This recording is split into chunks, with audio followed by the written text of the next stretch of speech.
The atmospheric vents on the Thren residential cluster were cycling wrong. David Reese noticed it immediately, the way a musician hears an off note. The exhaust plume was too blue, and the fans were stuttering in a rhythm that spelled imminent failure to anyone who understood the language of failing machinery. He should have kept walking, should have filed a maintenance report through proper channels and continued home, where his 7-year-old daughter had spent the afternoon setting up what she believed was a secret birthday surprise. Maya had been planning for weeks, saving her allowance with the fierce determination that children brought to missions involving cake and streamers.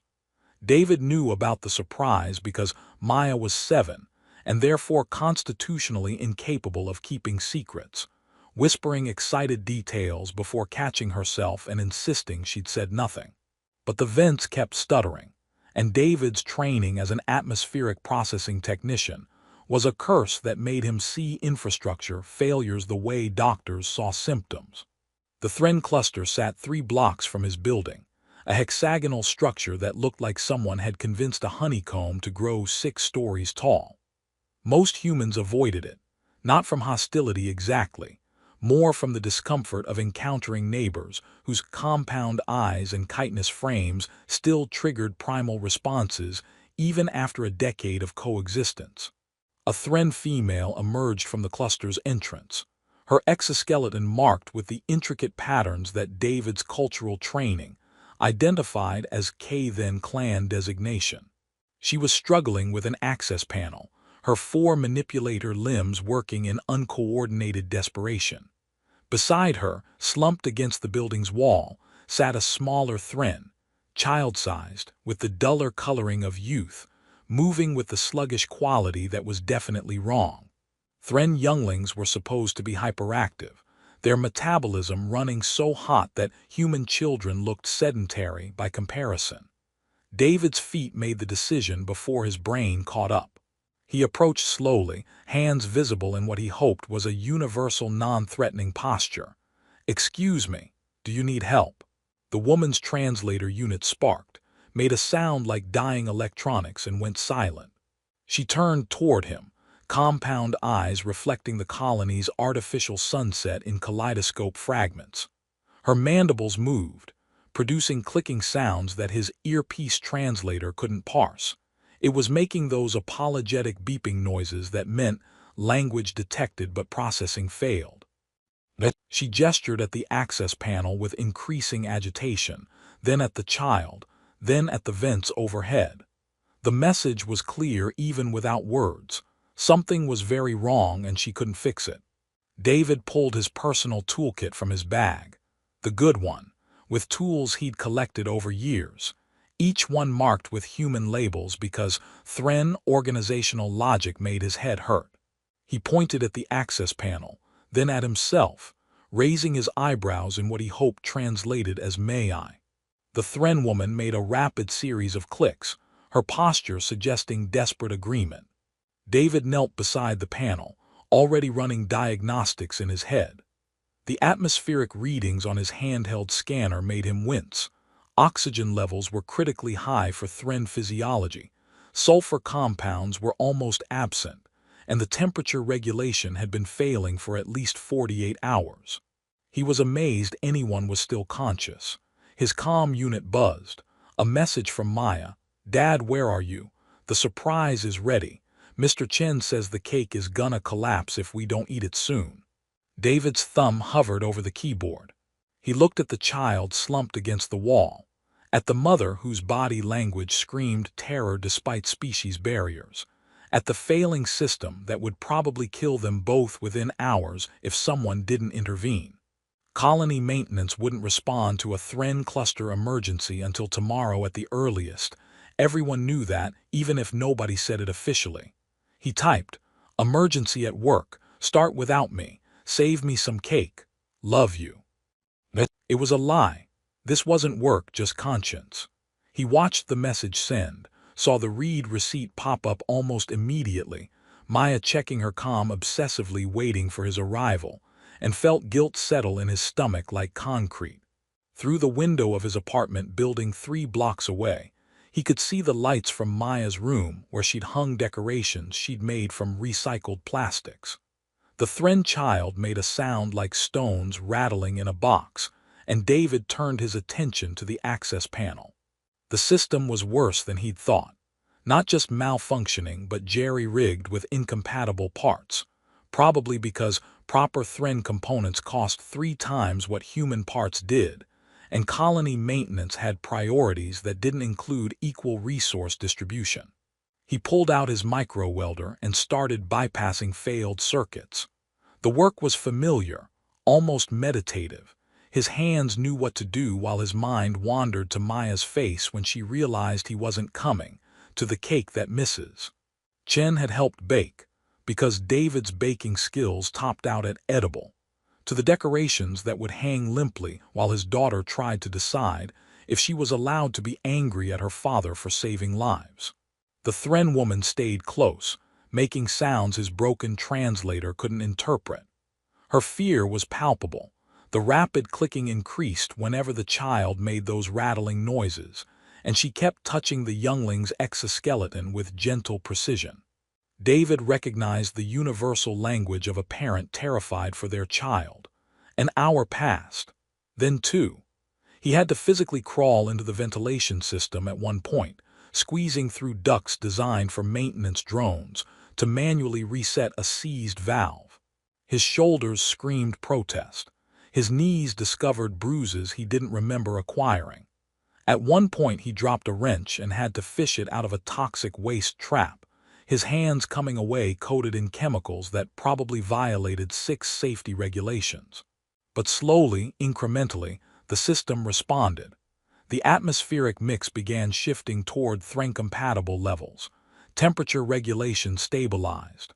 The vents overhead changed from sputtering uncertainty to steady rhythm. David emerged from the access panel covered in grime, bleeding from half a dozen small cuts, and deeply aware that he just sacrificed several expensive tools to keep this system running. The change in the child was almost immediate. The dull gray-brown of Vector's exoskeleton, he caught the name from sounds the mother kept making, brightened slightly. The rattling breathing steadied. The small Thren's compound eyes opened fully for the first time since David had arrived. The mother made a sound like wind chimes, touched David's shoulder with one manipulator limb, and David understood without translation that he just saved her child's life. His comm buzzed again. "Maya, Dad, the cake fell over. It's okay though, we fixed it with extra frosting. It looks like a melting spaceship now. When are you coming home?" David looked at his watch, nearly midnight. His birthday was officially over. He'd spent it crawling through alien ventilation systems instead of eating cake with his daughter. And he couldn't even properly explain why, because he wasn't sure he understood it himself. He gathered his diminished toolkit, nodded to the Thren mother, and started the walk home. His apartment was dark when he entered, except for the glow of bioluminescent algae containers, Maya's current science obsession that made their living space look like the inside of a rave. His daughter was asleep on the couch, surrounded by deflated decorations and streamers that had given up pretending to be festive. A note in her careful handwriting sat beside a plate with a single piece of misshapen cake. "Happy birthday, Daddy. The emergency must have been really important. I saved you a piece. Love, Maya. P.S. The cake tastes good even though it looks weird now." David sat on the floor beside the couch and allowed himself exactly 30 seconds to feel like the worst father in Meridian Colony. Then he ate the cake, which was surprisingly good despite looking like a frosting-covered crime scene, covered Maya with her favorite blanket, and fell asleep in the chair beside her because moving to his own bed required more energy than he possessed. Outside, the colony's artificial night cycled toward morning, and in a Thren residential cluster 3 blocks away, a mother held her breathing child and tried to understand what it meant that a human had sacrificed his celebration day to save them. David woke to Maya staring at him with the expression children develop when calculating whether to deploy anger or understanding. She'd clearly been awake for a while, sitting cross-legged on the couch with her tablet, displaying something involving animated algae. Because, of course, she'd found educational games about her current obsession. "You missed the whole party," she said, her voice carefully neutral in that way that meant she was trying very hard to be mature about disappointment. "This emergency better have been worth it." David's neck protested his sleeping position. Every muscle announced its displeasure with yesterday's ventilation duct adventure. "There was a family," he started. "Thren. Their life support was failing and their kid was sick." Maya's expression shifted immediately from hurt to concern. She'd been in classes with Thren children since kindergarten, had learned to read their body language better than most adults managed. "Is the kid okay now?" "Yeah, the system's stable." "Then I guess that's okay." She said it with the authority of someone who'd appointed herself Chief Justice of Emergency Priorities. "We can celebrate tonight instead. Mrs. Chen says she can make another cake if you pay for ingredients." David pulled her into a hug that she tolerated for exactly 7 seconds before squirming free, the maximum affection duration for 7-year-olds. "Deal. Tonight we celebrate properly." At work, his supervisor found him during morning break. "Reese, got a question about your activities last night." David's stomach dropped. "Sir, you were logged entering a Thren residential cluster, outside your job duties. Want to explain?" But Martinez's expression wasn't angry, it was curious, almost amused. "Life support was failing. I saw it on my way home and couldn't just leave it." "The K-then cluster, yeah." Martinez pulled up a data pad. "Maintenance got an automated alert about that system around 2100 hours. Logged for next day response because it wasn't human housing. Next day would have been too late." "I know. That's why I'm not chewing you out for freelance repairs." Martinez leaned against the wall. "Thing is, word spreading. Thren life support systems failing without official intervention is politically awkward. Makes people ask uncomfortable questions about resource distribution." "I wasn't trying to make a political statement. I was just helping a neighbor." "Yeah, that's actually the problem." Martinez grinned. "You made the rest of us look like assholes for not noticing. Expect some attention. The good kind, hopefully." The attention started during lunch. David's comm unit pinged with a formal message from someone identifying themselves as Clan Speaker Th-Kren of the K-then delegation. The message requested his presence at the Thren Cultural Center to discuss a matter of significant importance regarding your recent actions and their cultural implications. David showed it to his coworker, Sarah, who whistled low. "That's not good." "What do you mean, not good?" "I fixed their air filter." "With aliens, nothing is ever just fixing an air filter. You probably triggered some ritual obligation.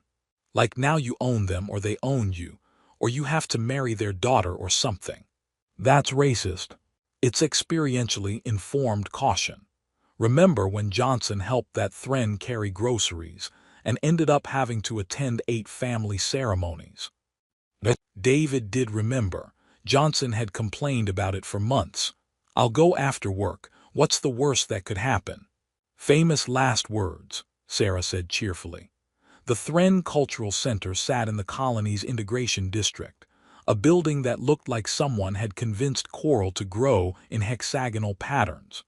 David had passed it hundreds of times without entering. It was one of those places that seemed to exist behind an invisible barrier labeled "not for you." Inside, the architecture made his human spatial reasoning protest. Chambers connected at angles that shouldn't work. Lighting came in wavelengths that made his eyes water. The atmospheric controls left him slightly dizzy, though still breathable. Clan Speaker Th-Kren waited in a chamber that smelled like cinnamon and copper. He was large even by Thren standards, his exoskeleton marked with patterns suggesting advanced age and considerable status. When he spoke, his translator was professional grade, rendering his clicks into smooth English. "David Reese, you assisted SH Lara and her offspring Vector yesterday evening." "Yes, sir, their life support was failing." You did this despite the day marking your birth cycle celebration, despite obligations to your own offspring. David shifted uncomfortably. How did they know about his birthday? It needed doing. Anyone would have helped. That is factually incorrect. The system had been failing for 3 days. 17 humans passed the cluster during that time. Colony maintenance received the alert and scheduled next-day response. Th. Kren's compound eyes reflected David in kaleidoscope fragments. Only you stopped. Only you sacrificed personal celebration to provide immediate aid. I'm a maintenance tech. I saw a problem and fixed it. In Thren culture, accepting help from a parent of another species, particularly during a moment of personal significance like a birth celebration, is not simply gratitude. It initiates Shartha, mutual care tradition that binds two families together for protection, shared resources, and communal responsibility. David's brain tried to process this. I didn't know that, I was just helping. Knowledge is not required for meaning. Lara accepted help at her most vulnerable moment. You provided that help while sacrificing your own celebration. These actions have meaning regardless of intent. Okay, but there's got to be a way to undo this, right? I appreciate the cultural significance, but I've got a kid and a full-time job, and I can't take on more responsibilities. Shartha is not obligation imposed. It is recognition of demonstrated values. Lara recognized you as family through your actions. You demonstrated you recognize her as family through your sacrifice. This is done. David felt panic rising. What does it mean practically? Your families are now bound. You share resources, childcare, protection, community. Political implications are significant. First Shartha between human and Thren families in this colony. Some see it as bridge toward integration. Others see it as concerning precedent. Media is interested. Colony administration wants to study. You have inadvertently become diplomat. I'm not a diplomat, I fix air filters. And yet here you are. Th. Kren's mandibles moved in what might have been amusement. What will you do? What happens if I just ignore all this? Continue my normal life? Then you ignore Lara when she brings family to meet yours. Reject Vectir when child asks to learn human customs from your daughter. Turn away community that wishes to honor your compassion. You can do this, free will exists, but you will cause profound confusion and hurt to family you saved. David left the cultural center with his head spinning. He hadn't agreed to anything, hadn't refused anything, had somehow ended up in a situation where his simple act of helping a neighbor had transformed into a political statement about interspecies relations. When he picked Maya up from school, she knew immediately something was wrong. Did the Thren family die after all? She asked with devastating directness. No, they're great, better than great. But I think I accidentally started something complicated. Bad complicated or good complicated? I genuinely don't know. That evening, someone knocked on their door. David opened it to find Lara standing in the corridor, Vectir beside her. The young Thren's exoskeleton gleamed with health, bright and vibrant, instead of yesterday's dull gray. Lara held something that looked like woven crystal, intricate and beautiful, catching light from Maya's algae containers. Her translator, clearly repaired and upgraded, rendered her clicks into careful English. My family wishes to honor yours with first gift of Shartha. We offer this, made by Vectir's own mandibles, as symbol of gratitude and connection. Maya, who had zero cultural context but perfect emotional instincts, immediately invited them inside. Do you want some birthday cake? We have leftovers. Dad says sharing food is how you make friends. David watched helplessly as his daughter and an alien child attempted communication through broken translation, wild gestures, and shared laughter. Lara settled onto their couch, which required some adjustment because Thren physiology didn't mesh perfectly with human furniture, and made sounds her translator rendered as relieved contentment. The crystal structure sat on their table, catching light and throwing rainbow patterns across walls covered with Maya's artwork and bioluminescent algae containers. David thought, I just wanted to fix an air filter. How did this become my life? But Maya was showing Vector her algae cultivation setup, explaining growth rates with the enthusiasm of someone who'd finally found an audience that didn't immediately get bored. And Lara was watching her child interact with a human child, her body language suggesting something like hope. Maybe, David thought, complicated didn't have to mean bad. 3 weeks into accidental K-Shartha, David's life had acquired a strangeness that felt increasingly normal. Lara came by twice a week to teach Maya about Thren mathematics, which used base 12 systems, and made his daughter's school math suddenly seem trivial by comparison. Vector visited on alternating days, and David had become surprisingly competent at preparing food that met Thren nutritional requirements without poisoning anyone. The key was sulfur compounds and the complete absence of citric acid. The political attention had been intense but manageable. David gave one interview to Colony Media, said essentially, I helped a neighbor who needed help, that's what people should do, and refused further comment. His supervisor stopped questioning his judgment and started asking his advice on improving Thren habitat maintenance protocols. Several other human families had reached out to Thren neighbors they'd previously ignored with varying degrees of success. But the real transformation was quieter, more personal. David realized that Lara understood single parenthood in ways nobody else in his life did. Not Mrs. Chen with her well-meaning advice about proper child-rearing. Not Martinez who didn't have kids. Not even his ex-wife who'd chosen to leave rather than navigate the challenges.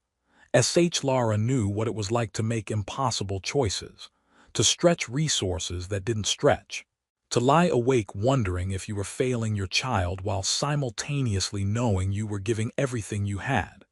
They started having coffee together, or rather, David drank coffee, while Lara consumed something that smelled like burning sugar and looked like liquid mercury.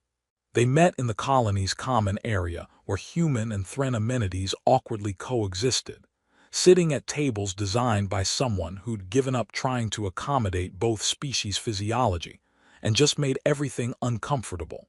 Vector asked why humans only have 2 arms, Lara said one evening, her translator rendering clicks into amused English. Wanted to know if you were injured or just designed poorly. David laughed. Maya asked me if Thren children molt like insects. I had to explain you're not insects. Technically, we are not. Our evolutionary path diverged from Earth insects before they developed into recognizable forms. We share common characteristics, but she stopped, mandibles moving in what he'd learned was embarrassment. I am lecturing. Vector complains I do this. Maya complains about the same thing. Apparently explaining how atmospheric processing works is boring. Dad, literally nobody cares. They sat in comfortable silence, watching the colony's artificial sunset paint the dome in shades of orange and purple. The common area was busy, humans and Thren moving through shared space with practiced avoidance that spoke to a decade of coexistence without real integration. The K-Shartha ceremony is tomorrow, Lara said quietly. You don't have to attend. Colony administration wants formal recognition for political reasons, but tradition says the bond already exists. Ceremony is just public acknowledgement. What do you want? David asked. Her compound eyes reflected light in fractal patterns. I want my child to grow up knowing that help crosses species, that community is built through action, not just proximity, that when someone falls, others will catch them. She paused. But I don't want to burden you with obligations you never agreed to. Lara, I'm already burdened. I was burdened before I met you, single parent working full-time, barely keeping things together. This. He gestured at the space between them. This is actually helping. Maya's doing better in school because Vector makes learning fun. I'm sleeping better because I know someone else understands what this is like. I'm less alone. So you'll attend ceremony? Yeah, but I reserve the right to have no idea what I'm doing. That is acceptable. I also have no idea. Shartha with another species has no precedent in living memory. We are creating tradition, not following it. The ceremony took place in the cultural center's largest chamber, designed to accommodate both species comfortably, which meant nobody was particularly comfortable, but everyone could breathe. Clan Speaker Th Kren presided with formal gravity. The Human Colony Director gave a speech about shared futures and cultural bridges. David stood beside Sh Lara feeling profoundly awkward in clothes Maya had insisted he wear because, "This is important, Dad. You can't wear your work uniform." Maya sat in the front row next to Vector, both children dressed in their formal best. His daughter wore her school concert dress with glow-in-the-dark algae stains because of course. Vector's exoskeleton had been polished until it gleamed, marked with temporary patterns that Sh Lara had explained meant celebration and new family. The ceremony involved ritual exchanges, gifts representing each family's values and skills. Sh Lara presented David with a data crystal containing 3 generations of Thren family knowledge, compressed into human-readable formats. David gave her a toolkit, not his personal one, but a good one, with each tool labeled in both English and phonetic Thren, because he'd noticed her making do with inadequate equipment. When it was finished, they were officially Shartha bound in both Thren and human legal frameworks. The crowd applauded, human clapping mixed with Thren clicking creating a sound like rain on metal. Maya hugged Vector with the unself-conscious affection children deployed before learning prejudice, and David felt something settle in his chest that might have been belonging. The celebration afterward was chaotic, human and Thren food arranged on separate tables, because nobody had figured out how to merge the cuisines without casualties. Maya appointed herself cultural ambassador, dragging various adults around to try foods they'd never encountered. David watched his daughter explain bioluminescent algae cultivation to a group of fascinated Thren elders, while Vector attempted to teach human children a game involving color pattern recognition. Sh Lara found him by the refreshment table. "Your daughter is remarkable. She gets that from her mother. The confidence, I mean. I mostly contributed anxiety and an encyclopedic knowledge of atmospheric processing. You contributed compassion, willingness to help despite personal cost. These are not small things. You would have done the same if you'd seen a human family in trouble. I would like to think so, but I don't know. Fear makes us tribal.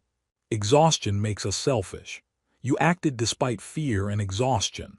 That required strength I'm not certain I possess."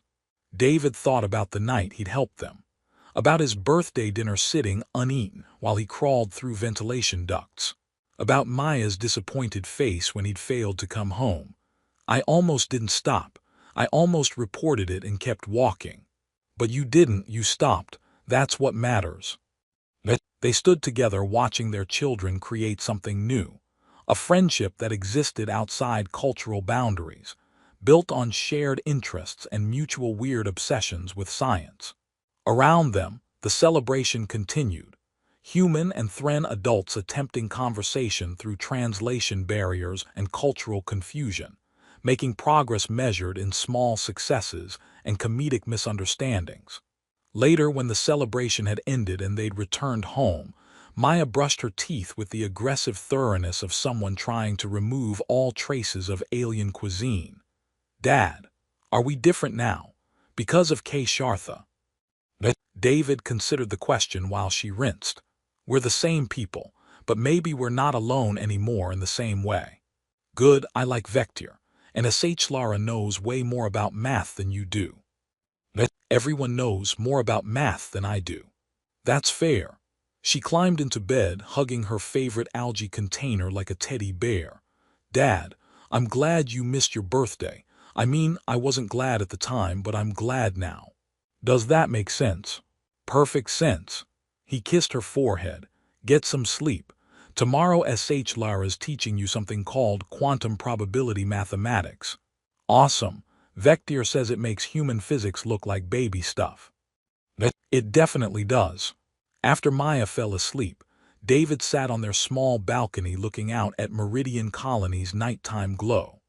Somewhere 3 blocks away, S.H. Lara was probably putting Vector to bed, having similar conversations about cultural differences and new friendships. The colony continued its rotation, human and Thren neighborhoods slightly less separate than they'd been a month ago. His comm buzzed. A message from S.H. Lara. Thank you for today, for all days. K. Shartha as gift, I didn't know I needed until received. David typed back. Same, get some sleep. Tomorrow Maya will have mathematical questions neither of us can answer. This is every day. Welcome to parenthood of curious children. He smiled, pocketed his comm, and went inside. His birthday had been 3 weeks ago, missed and rescheduled and eventually celebrated with extra people and alien cuisine that occasionally resembled food. It wasn't the celebration he'd planned. It was better, messier, stranger, more complicated, but infinitely less lonely. And in a colony where 2 species learned to be neighbors, a single father who'd skipped his birthday dinner discovered that the best gifts were the ones you never knew you were giving. The message arrived 4 weeks after the formal Keshartha ceremony, routing through official channels with enough bureaucratic weight to make David's supervisor personally deliver it. Martinez found him during morning break, data pad in hand and expression carefully neutral. Reese, you've been invited to address the Colonial Integration Committee. Apparently, your accidental diplomacy has people thinking about policy changes. David stared at the formal invitation with its official seals and legal terminology. I'm not a diplomat. I fixed an air filter. You created the first successful Keshartha bond between species in this colony's history. Whether you like it or not, that makes you relevant to people who decide how we share space with aliens. Martinez leaned against the wall. You don't have to go. It's technically optional. But they're discussing resource allocation changes based on your actions. Might want to have input. That evening, David showed the invitation to S.H. Lara during their regular coffee meeting. She read it through her translator, mandibles moving in consideration. They want to expand integration programs. Use Keshartha as model for interspecies family connections. Is that good? Depends on implementation. If they mandate it, force artificial bonds, it becomes bureaucratic nightmare. If they simply remove barriers and allow natural connections. She paused. Then maybe more families experience what we have. What do we have exactly? David asked. It was a genuine question. He still wasn't entirely sure how to categorize their relationship. They weren't romantically involved, weren't just friends, weren't quite family by traditional definitions, but somehow family anyway. Partnership, S.H. Lara said simply. 2 single parents supporting each other through challenges neither could face alone. 2 children growing up with broader understanding of what community means.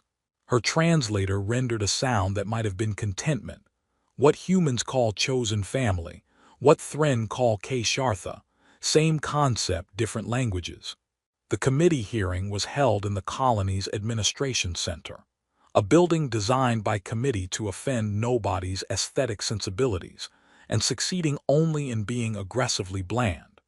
David wore his least stained work clothes. Maya had wanted to come, but accepted his explanation that boring government meetings fell under parental protection statutes. The committee consisted of 7 humans and 5 Thren, sitting around a table that had clearly been designed to accommodate both species' physiology, and succeeded in being uncomfortable for everyone. They asked questions about the Keshartha process, about resource sharing between families, about cultural barriers and how to overcome them. David answered honestly. I didn't overcome cultural barriers. I saw a kid who was sick and a parent who was terrified, and I helped because that's what you do. The cultural stuff came later, and mostly it's been about learning to communicate despite differences. But the resource sharing, one committee member pressed. You've integrated your household resources with an alien family. How is that sustainable? How is any community sustainable? We help each other. SH Lara teaches my daughter mathematics I can't help with. I fix things in her habitat that colony maintenance ignores. We share childcare so neither of us is drowning in single-parent exhaustion. It's not complicated, it's just mutual support. A Thren committee member, Th Kren David realized, the clan speaker who'd first explained Kshartha, clicked thoughtfully. You describe community as it should function. Most humans and Thren in this colony exist in proximity without mutual support. How do we encourage what you've created? You can't force it, David said. You can just make it easier. Fix Thren life support systems at the same priority as human ones. Stop making aliens jump through bureaucratic hoops to access basic services. Create shared spaces designed for both species instead of uncomfortable compromises. People will connect when they're not fighting systemic barriers. The hearing lasted 2 hours. David left with no idea if he'd helped or hurt the cause, but at least he'd been honest. When he picked Maya up from SH Lara's habitat, they alternated childcare now, saving money on colony daycare. Both children were covered in something iridescent that might have been paint or might have been Thren art supplies. We made friendship murals. Maya announced, showing him a canvas that combined human brush techniques with Thren mandible carving. It looked like nothing he'd ever seen. Geometric patterns flowing into organic shapes, color choices that worked despite violating every human artistic principle he knew. It's beautiful, he said honestly. Vectir made clicking sounds that SH Lara's translator rendered as pleased agreement. We're submitting it to Colony Art Exhibition. Teacher says cross-species collaboration is encouraged. The teacher also said it might give humans nightmares, Maya added cheerfully, but that's probably fine. Later, after David had managed to remove most of the iridescent substance from his daughter and gotten her into bed, his comm buzzed with a message from the committee. They'd voted to approve pilot programs for facilitated Kshartha connections, increased funding for Thren habitat maintenance, and mandatory cultural competency training for colony services personnel. His actions had changed policy. A decision to help a neighbor had rippled outward into systemic change. It felt impossibly large and simultaneously inadequate. One family's experience couldn't solve decades of imperfect integration, but maybe it was a start. SH Lara messaged him, saw committee announcement, you did this. We did this, he corrected. I just showed up. You're the one who explained what it meant. Philosophy of Kshartha, showing up is everything. 3 months after that missed birthday dinner, David stood in SH Lara's habitat helping her recalibrate atmospheric controls. A regular maintenance task they'd started doing together because her system was finicky, and his expertise was useful. Maya and Vectir were in the next chamber, attempting to teach each other traditional games from their respective cultures, creating hybrid rules that made sense only to them.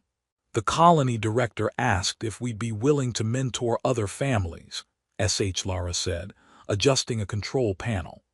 Humans interested in Kshartha bonds with Thren families. We could share our experience, help others navigate cultural differences. Are we qualified for that? David asked. We're mostly just making it up as we go. That is exactly the qualification. We have experience with uncertainty, with learning through mistakes, with building bridges without blueprints. She turned to face him, compound eyes reflecting his image in kaleidoscope fragments. Question is whether you want additional responsibility. David thought about his life before that evening when he'd noticed failing atmospheric vents. The loneliness, the exhaustion, the grinding predictability of each day blurring into the next. Then he thought about Maya excitedly explaining Thren mathematics to her human classmates, about having someone who understood single-parent struggles without judgment, about being part of something larger than his own small survival. Yeah, he said, I think we should do it. Even though it means more complicated scheduling, more emotional labor, more chances to fail. Especially because of that. We're pretty good at complicated. They finished the atmospheric calibration in comfortable silence, the kind that comes when people have spent enough time together that words become optional. In the next chamber, children's laughter crossed language barriers. Maya's human giggling mixed with Vector's chittering, creating a sound that was entirely new, belonging to neither species and somehow to both. 6 months after David Reese skipped his birthday dinner to help a struggling alien mother, he stood at a colony-wide gathering watching the first formal class of Kshartha mentorship candidates receive their training materials. 20 human families, 15 Thren families, all willing to try building connections across species boundaries. Maya sat with Vector in the audience, both children wearing matching shirts they'd designed. Human text and Thren patterns combined in ways that shouldn't work but absolutely did. HFY-style stood beside David at the podium, her presence steady and supportive. "We're supposed to give advice," David whispered. "I don't know what to say." "Tell them truth," HFY-style whispered back. "That community is built through small actions. That helping your neighbor is revolutionary in systems designed for division. That family is what you choose when you decide someone else's well-being matters as much as your own." David stepped forward, cleared his throat, and looked at the gathered families, human and Thren, all nervous, all hopeful. 6 months ago, I was exhausted, lonely, and running on empty. I saw someone who needed help and I helped them. That's it, that's the whole secret. Everything else, the cultural exchange, the policy changes, the friendships, all of that came from one decision to see a neighbor as a person who mattered. He paused, gathering thoughts. Kshartha isn't magic. It's work. It's showing up when it's inconvenient. It's learning to communicate despite barriers. It's choosing connection over comfort. But it's also the best thing I've accidentally done, and if you're willing to try, you might discover the same thing. HFY spoke next, her translator rendering careful English. "In Thren culture, we say Kshartha finds those who are ready to be found. You are here because you are ready, ready to build bridges, ready to expand your definition of family, ready to create community through deliberate action rather than passive proximity." The training session lasted hours. David and HFY answered questions about cultural differences, resource sharing, explaining alien customs to children, managing bureaucratic complications. Some questions they could answer from experience, others they admitted they were still figuring out themselves. Afterward, a young human woman approached with a Thren male, both clearly nervous. "We're assigned as mentorship partners," the woman said. "Any advice for our first meeting?" "Start with coffee," David suggested, "or whatever Thren equivalent he prefers. Just sit together and talk about your kids, your jobs, your frustrations. Find common ground in shared struggles before worrying about cultural protocols. And don't try to force connection," HFY added. "Kshartha develops naturally when conditions are right. Your job is to create conditions, mutual respect, open communication, willingness to help. Connection follows." That evening, David and Maya hosted dinner at their apartment. HFY and Vector brought Thren food that smelled like burning sugar and probably contained nutrients humans couldn't process. Maya made something she called fusion cuisine that combined human and Thren ingredients in ways that horrified traditional cooks from both species. It was chaotic, slightly toxic, and absolutely perfect. "Dad," Maya said during dessert, human ice cream that Vector found fascinating despite being unable to eat it. "Are we famous now because of Kshartha?" "We're not famous, we're just visible." "Is that different?" "Famous means people know your name. Visible means people see what you represent." He looked at HFY, at Vector attempting to understand why humans enjoyed frozen dairy products, at his daughter, who'd gained a best friend and a broader understanding of what family could mean. "We represent the idea that different species can be family. That's worth being visible for." Later, after their guests had left, and Maya was asleep surrounded by bioluminescent algae containers, David stood on his balcony watching Meridian Colony's nighttime glow. His comm buzzed, a message from SH Lara. "Thank you for tonight, for every night, for showing up when most people would have walked past. You gave us more than life, you gave us community." David typed back, "You gave me the same." Turns out skipping birthday dinners for the right reasons leads to better celebrations than anything I could have planned. Philosophy of accidental diplomacy. Best outcomes come from unplanned compassion. Is that a real Thren saying, or did you just make it up? Does it matter? It's true regardless of origin. He smiled, pocketed his comm, and went inside. Tomorrow he'd wake up early for work, help Maya prepare for her presentation on Thren mathematics, maybe fix some atmospheric controls in SH Lara's habitat, mentor another family attempting Kshartha bonds. His life was busier, more complicated, filled with responsibilities he'd never anticipated. It was also infinitely less lonely. And in a colony where two species were learning to be more than uncomfortable neighbors, a single father who'd once skipped his birthday dinner discovered that the best gifts were always the ones you gave without expecting anything in return. And that sometimes, the universe gave back more than you'd ever imagined possible.